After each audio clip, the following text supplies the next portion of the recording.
Pacific Northwest now. Dangerous new reality. For the people in Portland, the police department there saying the 911 call response times may be delayed due to staffing shortages and the sheer number of, quote, critical incidents. Imagine this now. The announcement coming as the Democratic-run city breaks the record for homicides with a week still to go until the new year. Jason Rantz, KTTH Seattle radio talk show host. Jason, hello to you, sir. They thought they had this thing figured out in Portland. This thing has gone 180 degrees back in their face. Yeah, I mean, look, Portland is dealing with a staffing crisis that the city created. You had a mayor and a council defunding the police by over $15 million. They ended up villainizing these cops, siding with the anti-police activists, allowing basically Antifa radicals to attack them without the ability to actually defend themselves. And so huge numbers of these officers quit the force. They're down about 150 officers. The truth of the matter is they only have 855 cops in that police department. For a city the size of Portland, and as you point out, dealing with record high homicide rates, they obviously need several hundred more than that. The police department believes they need about 1,100 officers to truly keep the city safe. But at the same time, what you saw was a huge decrease in 911 call operators, to the point where you're waiting upwards of 5 minutes in some cases to get an emergency call just picked up. So you're already delayed calling 911. The delay is significant in officers getting to the site of the emergency. This is just a recipe for disaster.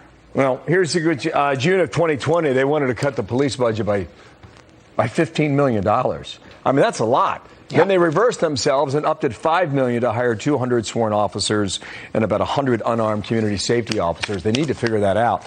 Meanwhile, it's endemic to the Pacific Northwest. In Seattle alone, you got these issues. And we talked about bail reform and how well or not that's going. You've got a case in Seattle. What happened with this person who gouged the eye out of a cop?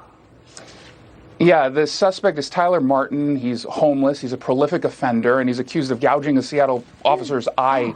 And I know it's really early, so it's going to be a little bit stomach-churning, but according to the charging documents, this guy, in the scuffle with police during an arrest, he jammed his finger so deep into the officer's eye socket that his palm touched the officer's face.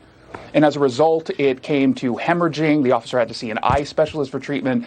And it's not the first time this suspect was accused of attacking a police officer, and yet right now he's out on the streets. He had low bail to begin with, only $1,000 imposed by the judge.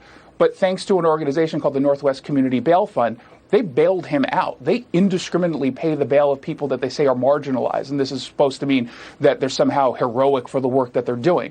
But just because someone might be marginalized, whatever that means in a certain situation, doesn't mean that they deserve to be bailed out. This is a guy who has a history, not just attacking cops, but not showing up to court cases. So I'm willing to bet that this guy doesn't show up to his next court hearing. Yeah, I think you're right on that. It's pretty good money, 27 years old. We'll keep an eye on the Northwest Community Bail Fund. That's an interesting group. This is a dangerous organization. They are making our lives more dangerous. You're exactly right. And we've been talking about this story for years now in Seattle, Portland as well. Yep. Jason, thank you. Have a good day, and we'll speak again soon, okay? Jason Rantz there in Seattle. Thanks, Bill. I appreciate it. All right, Dana.